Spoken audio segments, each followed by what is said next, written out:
अस्सलाम वालेकुम नाजरीन, साइड डिजिटल के साथ मैं ओन शराजी आपके सामने। नाजरीन, बड़ी अहम खबर आपके सामने लेके आया हूँ। सुनेंगे तो आपका सर भी शर्म से झुक जाएगा, उसी अंदाज में जिस तरह ये जब ब्रीफिंग मैं ले रहा था तो मेरा सर शर्म से झुका हुआ था। आप ये सुन के हैरान रह जाएंगे कि पाकिस्तान इस वक्त दुनिया में सबसे ज़्यादा भिखारी एक्सपोर्ट कर रहा है। दुनिया में अगर कहीं सबसे ज़्यादा तादाद में भिखारी जाते हैं तो वो पाकिस्तान से जाते हैं।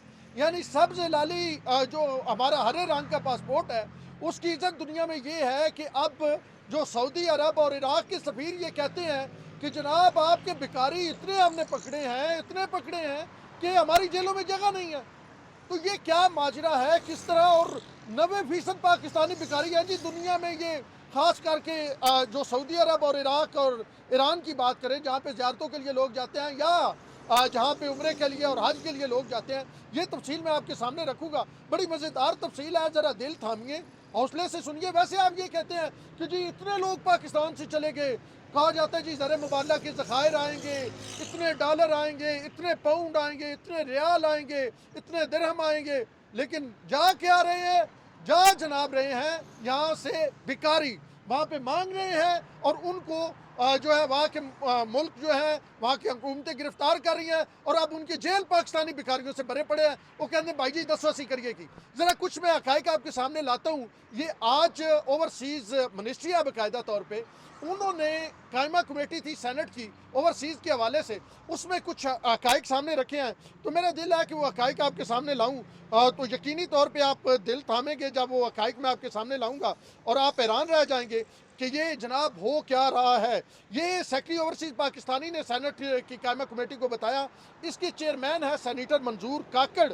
और इस इजलास के दौरान एक बड़ी खूबसूरत बात सेनेटर राना महमूदुल हसन ने की, क्योंकि कौमी असम्बली तो है नहीं, सेनेट मौजूद है, उसके इजलास हो रहे हैं। तो उन्होंने कहा कि 3,40,000, ये ज़रा बात सुनिएगा, 3,40,000 जापान ने बंदे मांगे। 3,40,000 यानी 3.5 लाख। पाकिस्तान के पता है कितने गए बंदे? जापान। ज़रा सुनिएगा, पहले मैं आपको बताता हूँ, भारत ने उनमें से 3.5 में से 1.5 लाख भारत ने भेजे, यानी अद्धे भारत डाल देते। उसके बाद जनाब नेपाल ने 91,000, वो नेपाल जिसकी कुल आबादी 3 करोड़ है, उसने 91,000 भेजे। बांग्लादेश और श्रीलंका ने भी बड़ी तादाद में भेजे, हज़ारों की तादाद में। और पाकिस्तान के पता है कितने लोग हैं? 200 लोग, 200 सिर्फ लोग। 3.5 लाख जनाब मांगे थे उन्होंने जो जापान ने, और भारत का 1.5 लाख गया। अच्छा, फिर यह बताया गया कि जो हमारे पास रिकॉर्ड है ना, उसमें 50,000 इंजीनियर हमारा बेरोजगार है। और दूसरी जानब यह है कि नेपाल वालों ने अपने लोगों को जापानी सिखाई, भारत वालों ने सिखाई, और वो जनाब चले गए। तो ये ओवरसीज पाकिस्तानी क्या मिनिस्ट्री क्या कर रही है? अच्छा, अब ये बताया गया इधर के 30 लाख हमारे लोग अभी सऊदी अरब में हैं जनाब, और 50,000 को तरबियत देनी थी, लेकिन वो जो प्लान इन्होंने बना के दिया वो सऊदी हुकूमत ने जी मुस्तरद कर दिया। अच्छा, फिर बताया गया कि सेक्रेटरी समंदर पार पाकिस्तानी ज़ीशान खानज़ादा साहब ने इजलास को बताया कि भारत और बांग्लादेश हमसे बहुत आगे है ओवरसीज़ में। हमारे 16 लाख अफराज यूएई में है, 2 लाख कतर में है, और 30 मैंने वो बताया आपको। लेकिन ये बड़े ये जापान शपान इधर जहाँ पे स्किल लेबर की ज़रूरत होती है, उत्थे असी नहीं भाई जी, सन भिखारियां वाला काम, मतलब ज़्यादा काम करना ना पवे ना, काम ते वो कहते ना जवान की मौत बन जाता। बैठा जनाब और भीख मांगी, पकड़ा गया तो क्या होगा? 80,000 रुपया जुर्माना हो जाएगा और वो कुछ अर्सा गिरफ्तार रखेंगे और भेज देंगे। मैं अभी इराक गया हुआ था, मैंने अपनी नज़रों से बहुत सारी चीज़ें देखी हैं जो वहाँ पे जिस अंदाज में मतलब वहाँ पे भीख मांगी जा रही थी, और भीख मांगने के अब अंदाज भी नहीं है। वैसे मेरे पर्सनल मेरे साथ जो हुआ मैं आपको बता दूँ, बहुत सारे लोग आ गए जी, हम यहाँ पे आ गए हैं तो अब जनाब हमारे पास वापसी का किराया नहीं है, तो हमें पैसे, यानी तुम भाईजान इराक आ गए हो, अब इराक से वापसी का किराया नहीं है, अब हरम के अंदर आप मांगेंगे तो यकीनी तौर पे जो बंदा होगा वो मदद करने को तैयार होगा। तो सिर्फ वो भीख नहीं है, अंदाज बदले गए हैं। अच्छा जी, शीरी रहमान ने कहा कि नेपाल इस वक्त जहाज भर भर कर माउंटेन शेपर जो है पाकिस्तान भेज रहा है। अच्छा जी, फिर उसके बाद समंदर पार पाकिस्तानी ने बताया कि इराकी और सऊदी सफ़ीर हमें कहते हैं कि इनकी जेलें भर गई हैं, जो मैं आपको बता रहा था। अच्छा, जितने जेब कुतरे पकड़े, सिर्फ ये नहीं है, जेब कुतरे भी पकड़े जाते हैं, वो भी जनाब पाकिस्तानी निकलते हैं ज़्यादातर। और ये जेब कुतरे कहाँ होते हैं? ये मस्जिद नबी, ये खाना काबा, ये मौला हुसैन का हरम, ये मौला अब्बास का हरम, ये यहाँ पे होता है। तो खुद सोच लें फिर हम ज़हनी तौर पे एज ए कौम हम कहाँ चले गए हैं, किस लेवल पे हैं। वो जो पाकिस्तान आलम इस्लाम की 8वीं कुव्वत के तौर पे जाना जाता था, अब वो भिखारियों की वजह से जाना जा रहा है। अब हमें इराक ये कहेगा, इराक का सफीर पाकिस्तान को ये कहेगा साढ़े भाई जी भिखारियों की वजह तो जेल भर गई है।